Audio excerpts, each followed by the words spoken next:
Welcome everybody to ABC to CEO. I am Sharon Feeler, and I have a special guest with me today, Maryann Bruce. Maryann is an experienced independent director and former Fortune 100 division president and CEO. Very impressive.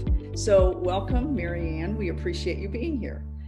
Thank you. I think what we'd like to get started with is you became a CEO in one of the division Fortune 100 companies.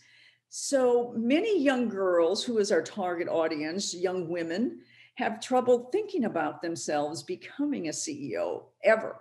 So was this something that you had an aspiration to become, or how did becoming a CEO actually occur for you? Becoming a CEO was not an aspiration I had when I was younger. I did have an aspiration to be a leader, and that started back in high school. I can remember I wanted to run for the student council, and I was an elite swimmer, and so I wanted to be a captain of the swimming team. So I remember focusing on leadership.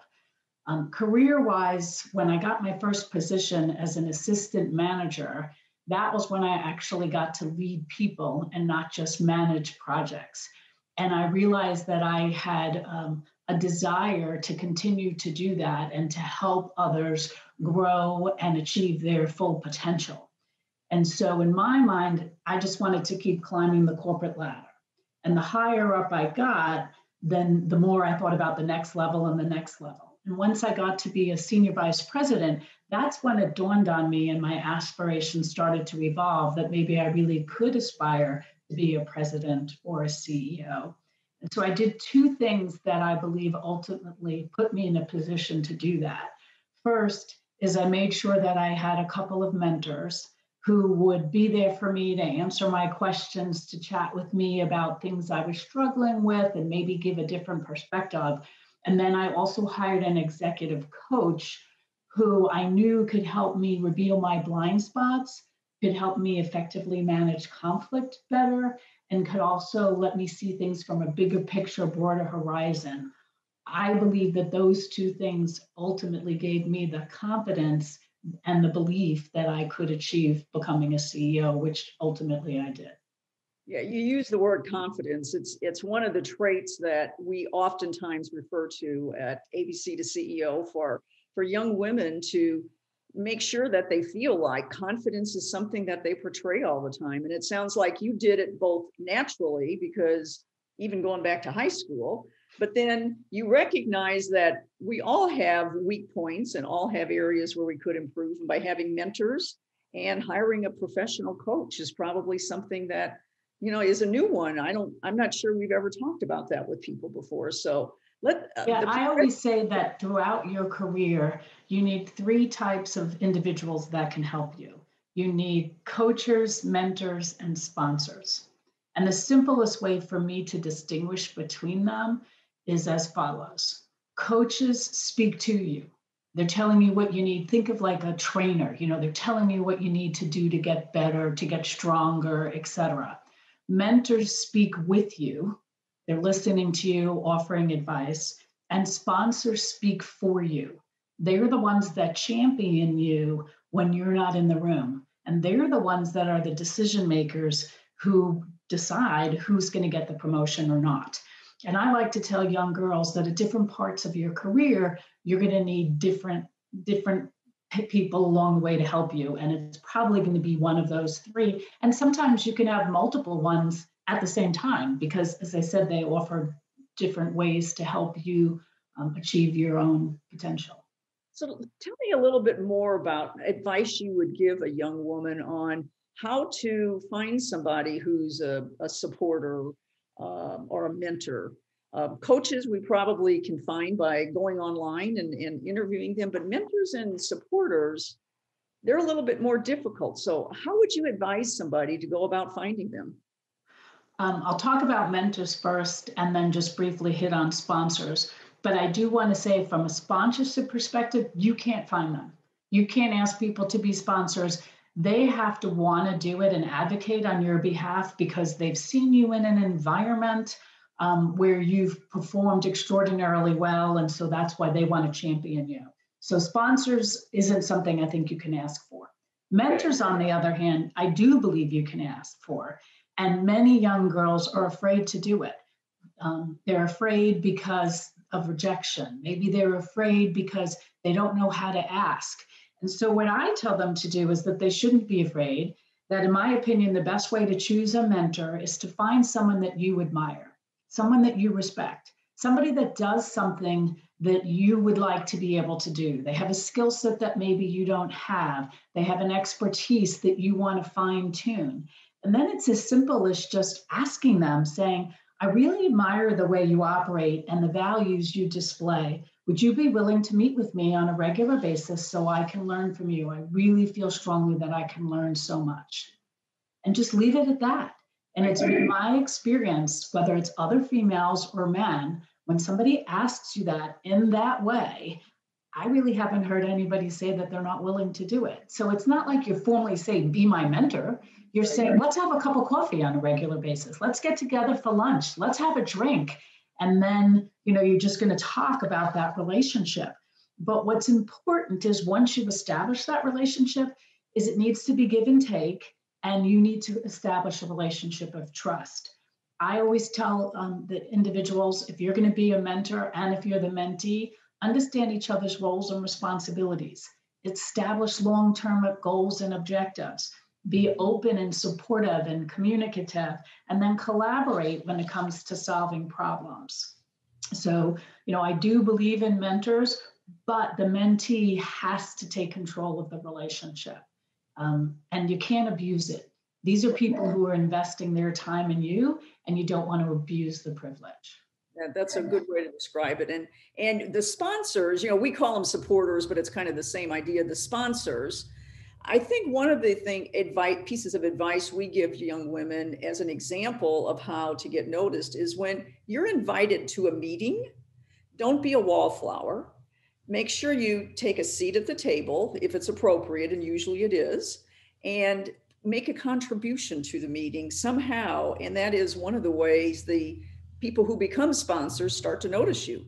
It's just critical that when you're invited to a meeting, there's probably going to be somebody in this meeting who at least is at a level that can speak of you and look to you in the future for something. Absolutely. Yeah. So you've had a great career, but I'm sure there's been some setbacks once in a while. And what lessons did you learn from any setbacks you might have had? So let's talk a little bit before I talk about a setback. I have to set the stage. And I actually took a risk that worked out, but then later on, it became a setback that ultimately also worked out. So let me kind of walk you through what I'm talking about. So the biggest risk I ever took was leaving an extremely rewarding and lucrative sales job. So I was what they were called a wholesaler in my industry. And as I said, it was very lucrative. I was very successful. I was one of the top salespeople.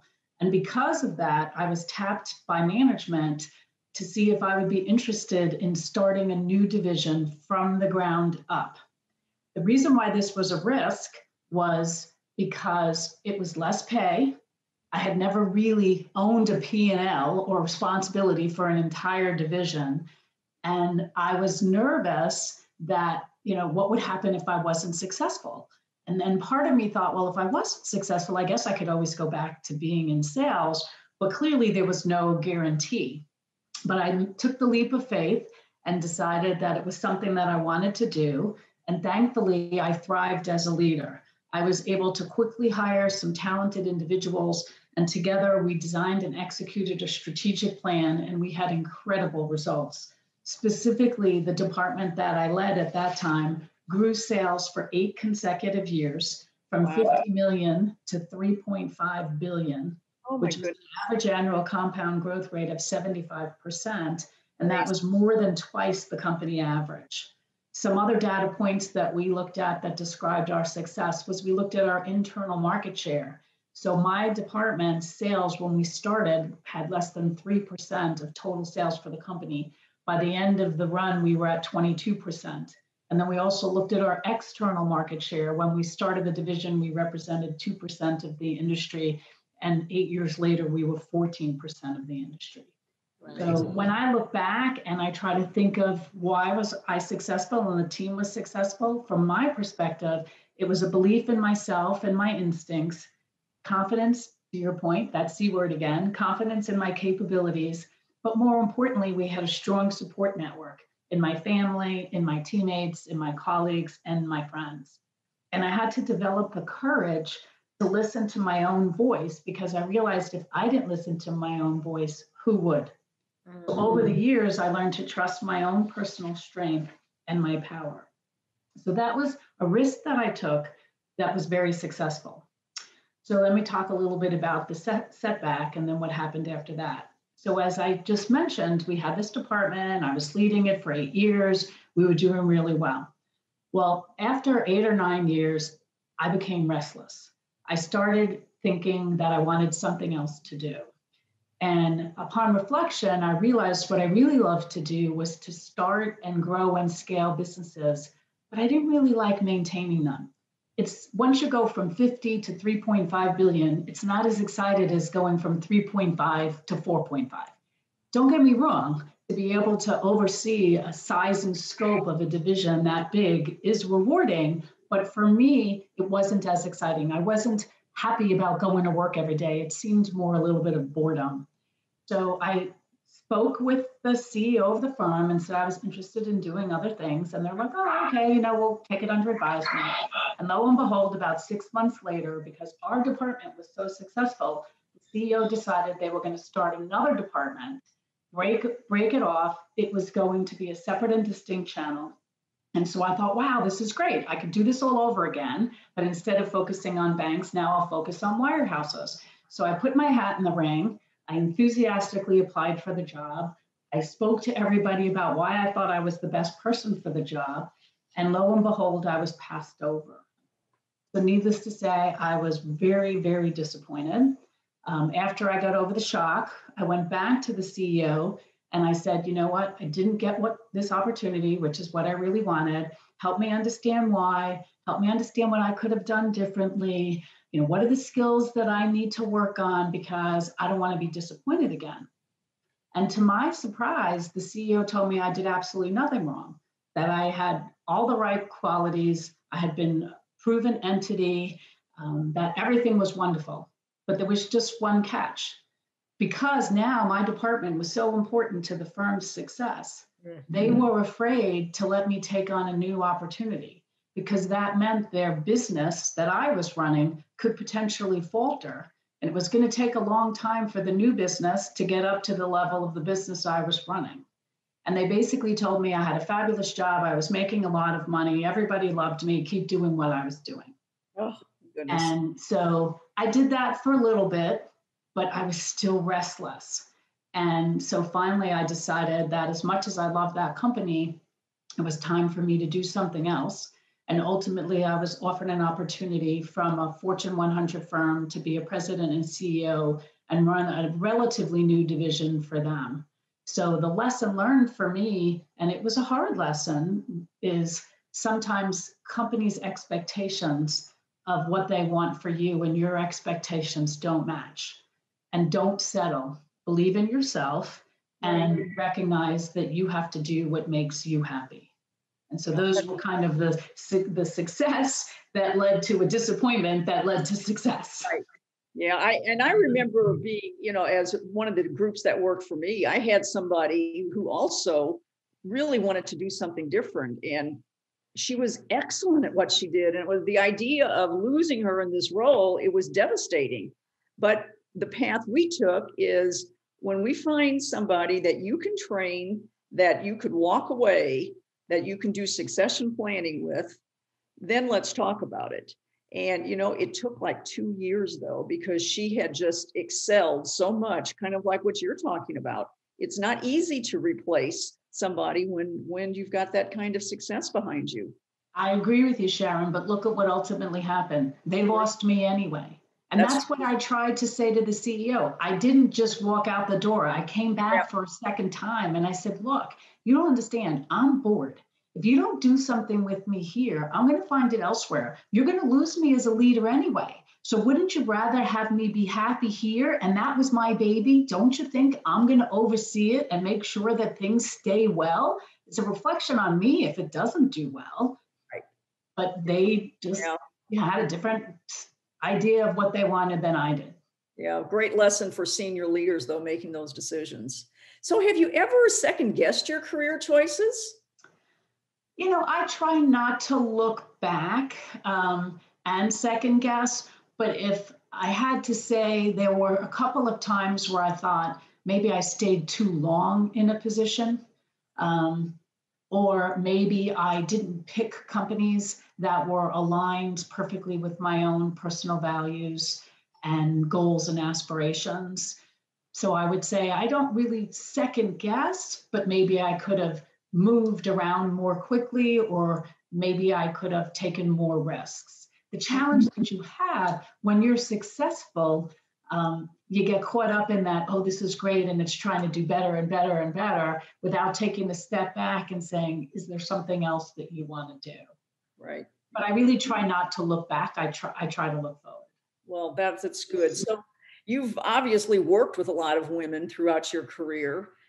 Do you see some pitfalls that maybe women take in the past of their career that could keep them from becoming CEO, or things they do that make it easier for them to become a CEO today? Because what we're trying to make women understand is that they too can be a CEO. So what's your experience with women in this area?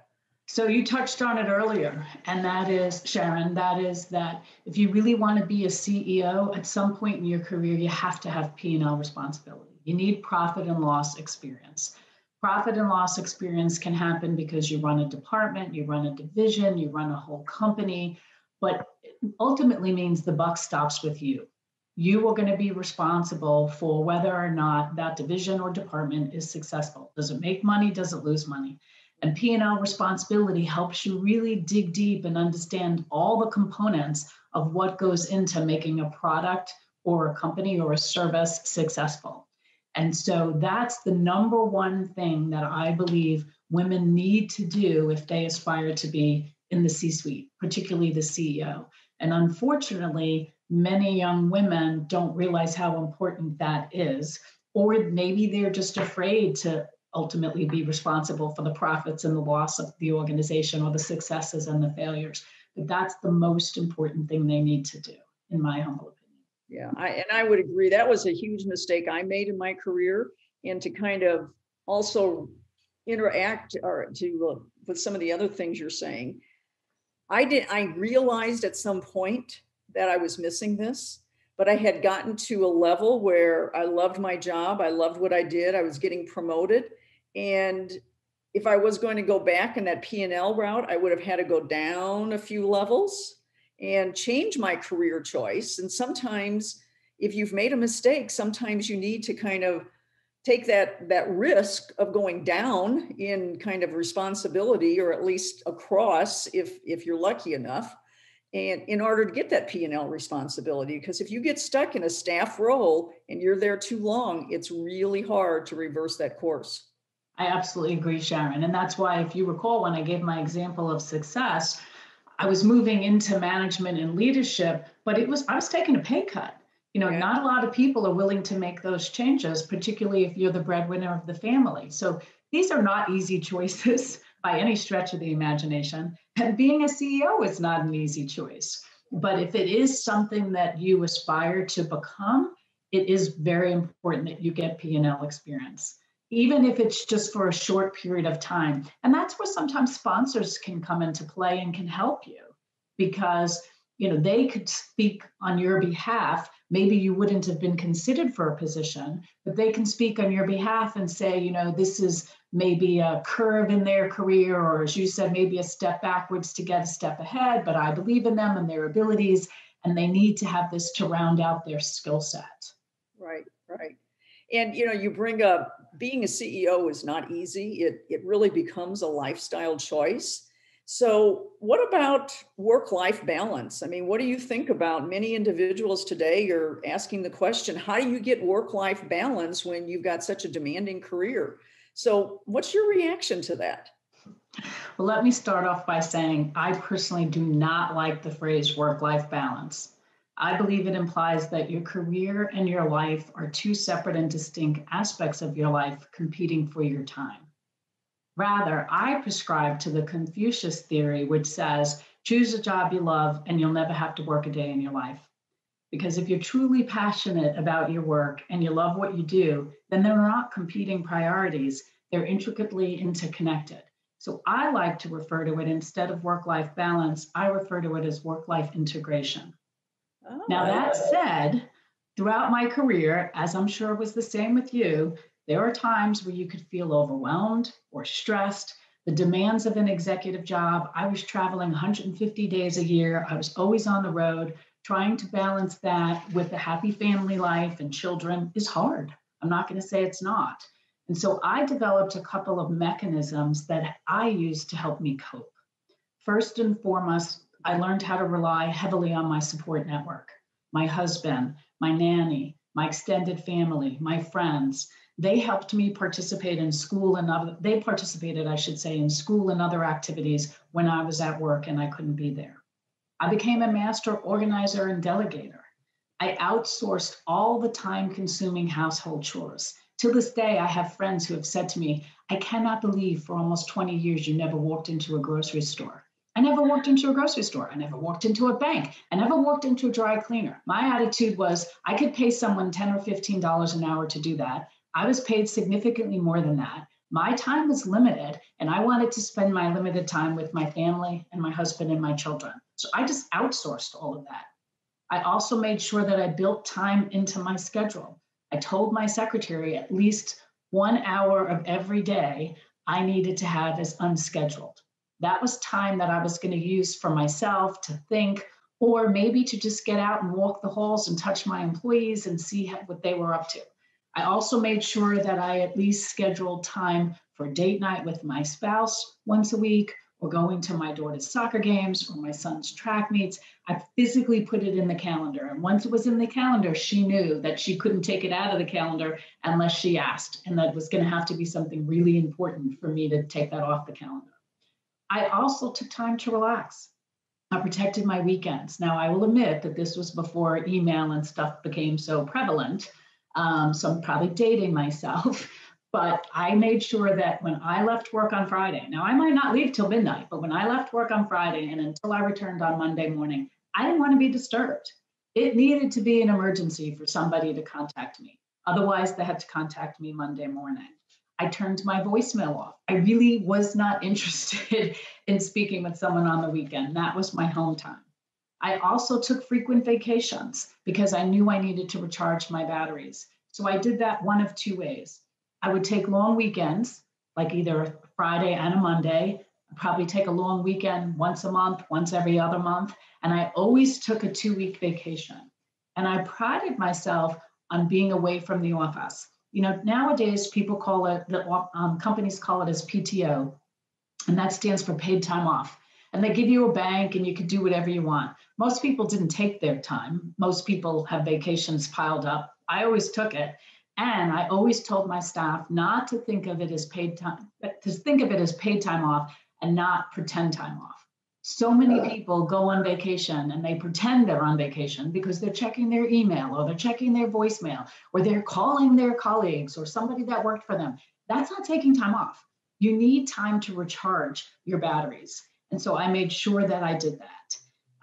I also set some guidelines for being home. As I mentioned earlier, I traveled a lot. I was on the road 150 days a year. When I took the job as president of Evergreen Investment Services, I spoke with the CEO and I said, look, he was a guy. I said, you're not going to maybe understand this, but I have children and I have a life outside of this job. And I am committed 24/7. I said, but I will not be away from my children more than 7 days in a row. And if I have to be away for work more than 7 days in a row, I am flying my husband and my kids to see me, and you're paying for it. And he agreed. And there were probably 2 or 3 times in my career where I had to do things overseas. And I did. I flew my kids and my husband, and sometimes I flew my mother or my nanny as well to make sure that, we could enjoy time together. And then I would say, lastly, I exercised a lot. I recognized the value of exercise. I love to play tennis, but you can't really do that all the time. So what I would do is I would walk the halls or I would walk the stairs. So if you have meetings, you can go up and down the stairs instead of using the elevator. And that would be how I could at least get some exercise during the course of the day. And so I also used to tell myself to remember to be kind to yourself. You don't have to try to be superwoman and live up to other people's expectations of what's normal or ideal. You just have to do what's right for you. So the bottom line is I realized that you can have it all, just not all at once. And at different points in your career and your life, you can have different priorities, and that's okay. And so that's why I like to refer to it as work-life integration and not work-life balance, because balance makes it seem like everything is even. It's not ever even. Right. Well, and it sounds like you took control of the situation. You said, this is how I'm going to do it. You had a plan. And I think also, maybe known to you, but maybe not, unbeknownst, you set a model for your employees to follow, which is so critical because too many CEOs do want to work unbelievable hours and people are afraid to take time off. But when they have a boss who does the integration like you're talking about, it allows other employees to be able to do the same thing. So kudos to you for setting such a great example, because it makes a difference. But yet you didn't give up responsibility of your job. You still had it all there. You just were able to manage it differently. Absolutely. Yeah. I would work like a dog between Monday and Friday, and then I'd breathe on the weekends. In fact, a motto that my dad taught me early on was, if I was willing to work like no one would, I could live like no one could. He always made me realize you don't have to be the smartest tool in the shed or the sharpest ack in the box. Somebody's always going to be smarter than you, but you could outwork or you could out hustle anybody. And I grew up with that mindset. And so I gave it my all 24/7, but it was just those 5 days a week and not on the weekends and not when I was on vacation. So you obviously were very successful, but how would you define and measure success? Kind of in your words, how do you do that? I would define, let's just say I define success differently today than I used to. In the old days, I exclusively defined success by my career accomplishments as well as the size of my paycheck. And it took me a long time to realize that who I am is not exclusively what I do. So today, I take a much more holistic view of success. And by that, I mean, I view success as multifaceted, and it's integrating the achievements in all aspects of my life. So from a personal perspective, I make sure that I invest in my own health and my well-being. From a professional perspective, I make sure that I'm ensuring business growth and that I want to have some type of industry impact. From a community perspective, I believe in giving back and trying to help the local communities where I live build better communities. And then from a family and friends perspective, I want to make sure that I leave time for those that I love. So where initially in my career, I defined myself exclusively as what I did, I came to realize that what I did was only a small portion of my life. In addition to being a good executive, an effective executive, I'm a mother, I'm a sister, I'm a daughter, I'm a friend. All those things are really important if you want to live a healthy and enjoyable life.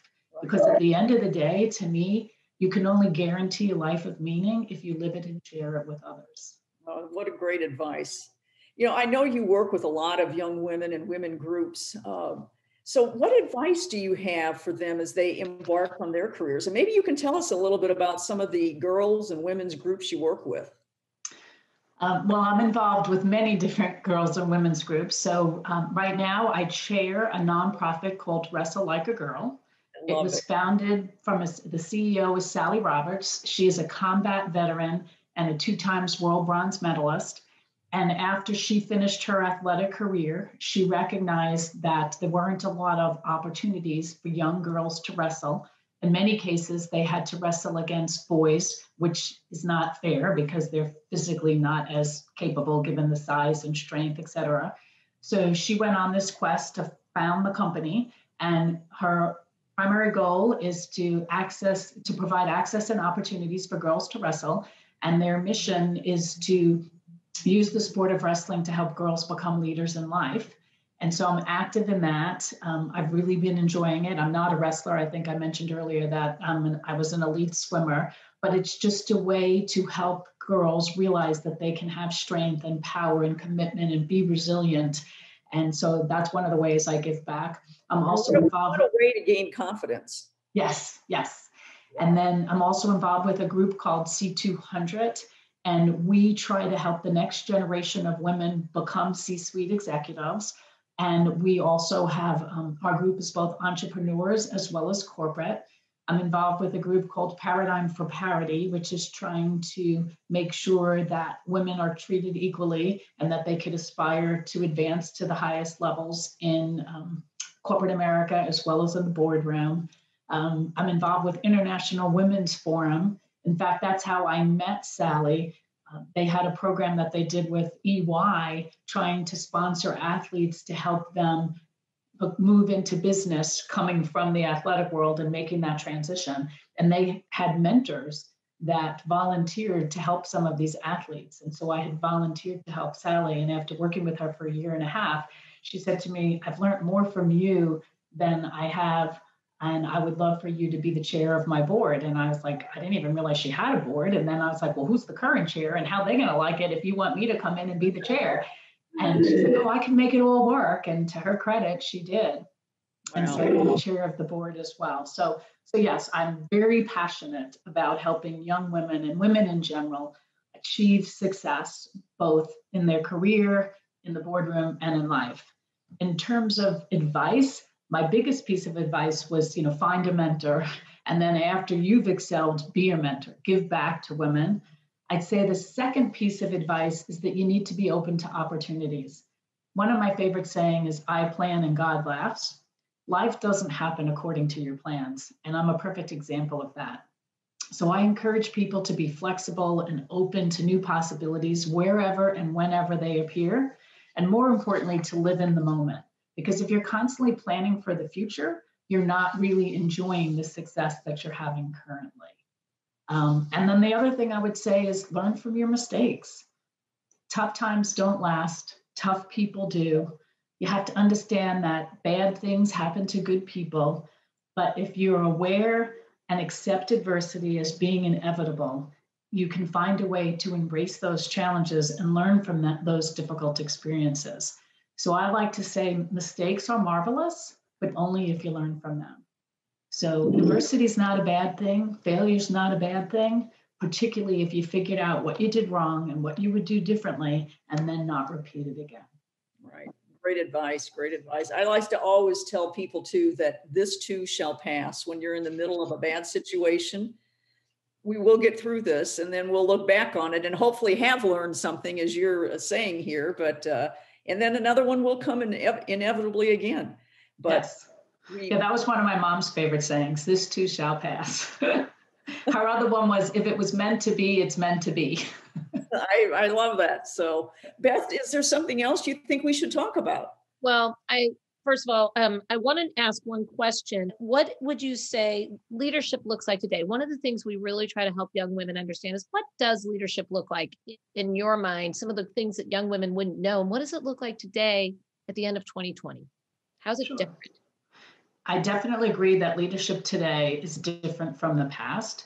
To me, the biggest difference between leadership today versus the past is that it's less hierarchical, it's more collaborative, and it's more inclusive. So let me elaborate.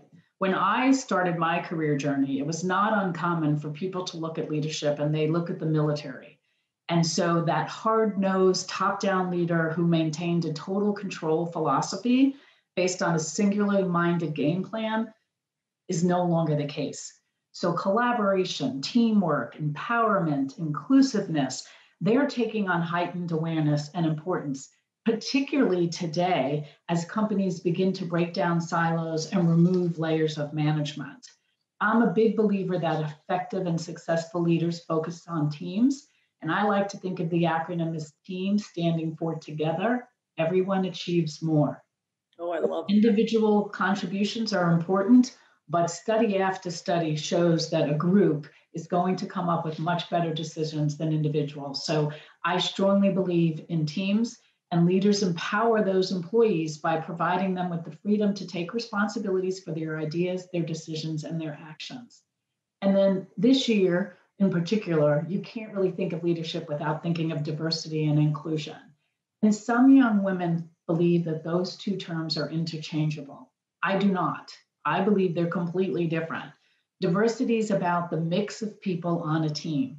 Diverse teams are made up of individuals that have different perspectives. They can have different perspectives due to their age, due to their gender, due to their sexual orientation, due to their education, due to their nationality, due to their ethnicity, due to their religion. You name it, that's what diversity means. Differences of opinions and differences of thought, diversity of backgrounds, diversity of experience. And then those individuals bring those differences to help problem solve. Inclusion, on the other hand, is all about the mix, not just the mix of people on the team, but how does that team click? How does that team work? It's about creating a culture where everyone feels like they belong, that their individual voices are heard, that they're acknowledged, and that they don't have to conform to others' ideas or opinions for their ideas to be valued. So today's leaders, I believe, recognize that diversity and that a diverse and inclusive workforce is critical to the success of the company. Study after study after study has shown that diverse teams are more productive, they're more innovative, they're more committed to the company, and they're more satisfied with their jobs. And insightful leaders find a way to leverage that diversity and take advantage of it so that together they can come up with different ways to solve problems and make better decisions. So leadership has evolved like everything else. And I'm just a firm believer that teamwork, collaboration, inclusiveness is what really propels insightful and successful leaders. I love that. And I've always been of the opinion the best leaders are the ones where people follow naturally because they know that you as a leader are concerned about them and everything around you. So they're not following because they have to, they're following because they want to. I would wholeheartedly agree. Yes. So this has been a very interesting, insightful 30 minutes. And I can't tell you, Maryann, how much your words of wisdom are going to go so far for our ABC to CEO website. You've made so many quotes here that I can't wait for us to kind of pull together and be able to share with others as in its entirety and in small little bites here, because they're quite meaningful. And I thank you for the time you've put into thinking about this. It comes natural to you, I know, but Beth and I really appreciate what effort you put into making this what I consider to be a very successful 30 minutes here. Well, thank you so much for having me. I love giving back, and I particularly love helping women because they haven't had as many role models as maybe their male colleagues have had. I would agree. And I am a true believer in we are making a difference. Somebody said to me once, well, you've got a site where ABC to CEO, does that mean you've got to wait 20 years until you find out this is successful? Well, the answer to that, of course, is no, because every day we make a difference.